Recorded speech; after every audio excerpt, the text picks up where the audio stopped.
Hello everyone. So in this problem we have a proton that is moving at an initial velocity and it is brought to rest by an electric field. I've chosen to represent this with a potato being launched out of a potato launcher, partly because potato launchers are awesome and partly because it gives a sort of intuitive sense for how this problem works and how it can be set up. So, according to our diagram, we have a potato that is moving at an initial velocity, v0, and as it travels, it is slowed down because there's a force acting against it, just like in the proton problem, in which case the energy field is acting against it. And in this case, it is a gravity field in the potato. And at some point, it is brought to rest. V equals 0, or if we were to say that energetically, we could also say that K equals 0. Its kinetic energy equals 0. And just like with this potato problem, we know that by the laws of conservation, we know that it has traded its kinetic energy for potential energy. Otherwise, it would not have been brought to rest in a closed system like this. And just like with the potato, using our energy equation, we can, in fact, solve for the amount of potential it has gained. So let's set that energy equation up now and see what we get.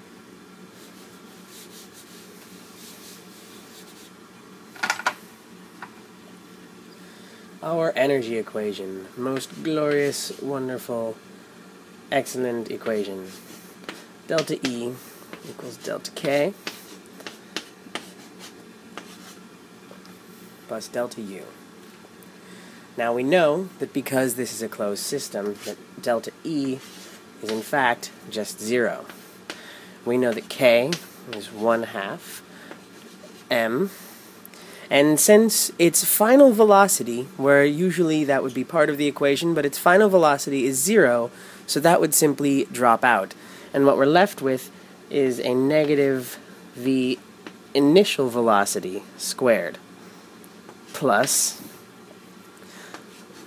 delta U.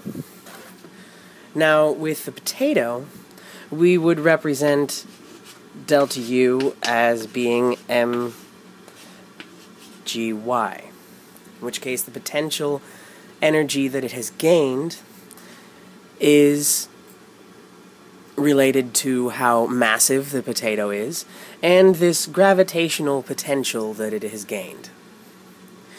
In our energy problem, however,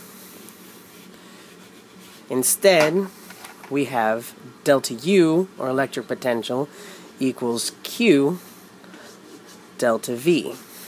Q, or charge, of the particle that is being brought to rest in this problem, or the proton, can be thought of kind of like its electrical massiveness. And delta V is the variable that we want. It's the electric potential that has been gained due to this object moving against an electric field. As for the rest of the problem, we can simply plug in our variables, which we're given all but one of, which is going to be our delta V here, and solve for delta V. I also want to say, while I'm setting up the equation, that as for part A of the experiment, or of the question, that is symbolized by the potato, in which it asks, has the potato moved, or the proton moved to a point of higher or lower potential? And the answer is, of course, higher potential. It has gained potential energy as it is brought to rest, moving upward against gravity's field. And as the proton is brought to rest, moving against the electric field that it is in. So now we can plug in our variables, and we wind up with 0 equals over 2 the mass of a proton, which is 1.67 times 10 to the negative 27